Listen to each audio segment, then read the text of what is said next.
बिहार के बांकीपुर विधानसभा उपचुनाव ने देश की राजनीति में बड़ा भूचाल ला दिया है। जनसुराज के संस्थापक प्रशांत किशोर ने बांकीपुर में वो कर दिखाया जो पिछले 29 सालों से कोई राजनीतिक दल नहीं कर पाया। 1995 से जिस सीट पर बीजेपी का एक छत्र राज था, जो सीट बीजेपी के राष्ट्रीय अध्यक्ष नितिन नवीन का अजय किला मानी जाती थी, वहां प्रशांत किशोर ने बीजेपी को करारी शिकस्त दी है। इस हार के बाद न सिर्फ बीजेपी के अति आत्मविश्वास पर सवाल उठ रहे हैं, बल्कि विपक्ष ने बीजेपी के पुराने बयानों को लेकर तीखा हमला बोल दिया है। बांकीपुर विधानसभा सीट पर मतगणना के पहले राउंड से ही जनसुराज पार्टी के प्रशांत किशोर ने जो बढ़त बनाई, वो आखिर तक कायम रही। पीके ने बीजेपी प्रत्याशी को 18,953 वोटों के भारी अंतर से हराया। यह हार बीजेपी के लिए इसलिए भी बड़ा झटका है क्योंकि वर्तमान बीजेपी राष्ट्रीय अध्यक्ष नितिन नवीन यहां से लगातार 5 बार विधायक रहे थे। उनके राज्यसभा जाने के बाद खाली हुई इस सीट पर बीजेपी को अपनी जीत का पूरा भरोसा था, लेकिन बांकीपुर की जनता ने जनसुराज पर मुहर लगा दी। बांकीपुर में बीजेपी की हार केवल एक सीट का जाना नहीं, बल्कि ये पार्टी नेताओं के उन बयानों की भी हार मानी जा रही है जिनमें अति आत्मविश्वास और अहंकार की झलक थी। कुत्ते, बिल्ली, वायरस और कॉकरोच जैसे शब्दों का इस्तेमाल चुनाव में खूब गूंजा और अब यही बयान बीजेपी पर भारी पड़ रहे हैं। ये लड़ाई सामान्य लड़ाई नहीं है।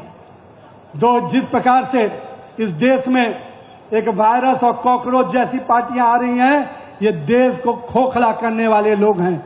इन वायरस और कॉकरोच वाले लोगों को निश्चित रूप से ध्यान रखने की जरूरत है। ये देश के टुकड़े करने वाले गैंग के लोग हैं। इन देश के टुकड़े करने वाले गैंग के लोगों को सबक सिखाने का काम भारतीय जनता पार्टी का कार्यकर्ता ही कर सकता है। मित्रों, चुनाव प्रचार के दौरान बीजेपी अध्यक्ष नितिन नवीन ने विपक्ष पर हमला बोलते हुए कहा था कि देश में वायरस और कॉकरोच जैसी पार्टियां आ रही हैं जो टुकड़े टुकड़े गैंग के लोग हैं। इसके अलावा कुत्ते बिल्ली वाला बयान भी खूब चर्चा में रहा।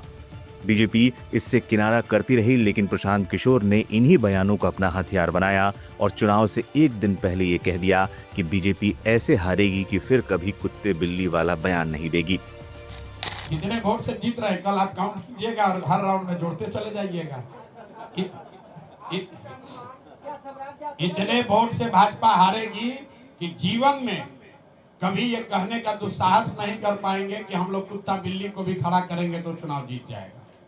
इतने वोट से हारेंगे। नतीजे आते ही आम आदमी पार्टी के राज्यसभा सांसद संजय सिंह ने भी सीधा हमला बोला। उन्होंने लिखा, अध्यक्ष जी, आप तो जेनजी को वायरस, टुकड़े टुकड़े गैंग बोलकर सबक सिखाने की बात कह रहे थे। नौजवानों ने तो बांकीपुर में आपके वोट पर ही बांका चला दिया। मोदी जी, अब समझ जाइए, लाठी तंत्र से लोकतंत्र नहीं चलता।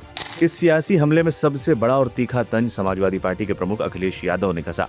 उन्होंने बिना नाम लिए सीधा बीजेपी के शीर्ष नेतृत्व और राष्ट्रीय अध्यक्ष पर निशाना साधा। अखिलेश यादव ने लिखा, भगवान को नचाने का अहंकार रखने वालों को भगवान नहीं नचा दिया, उनका घमंड उतार दिया। अब तो भाजपा वाले भी अपने ही किसी का इस्तीफा मांगेंगे, क्योंकि जो अपनी ही विधानसभा हार गए, उनके भरोसे नाव कैसे पार होगी। ये डबल इंजन की डबल हार है।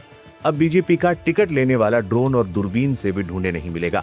यूपी के समीकरण पर भी तंज कसते हुए अखिलेश ने कहा, सबसे ज्यादा खुश उत्तर प्रदेश में वो हैं जिन्हें पीडीए समाज का होने की वजह से राष्ट्रीय पद न देकर राज्य स्तर का पद दिया गया। आज वो पूछ रहे हैं 5 बड़ा या 7।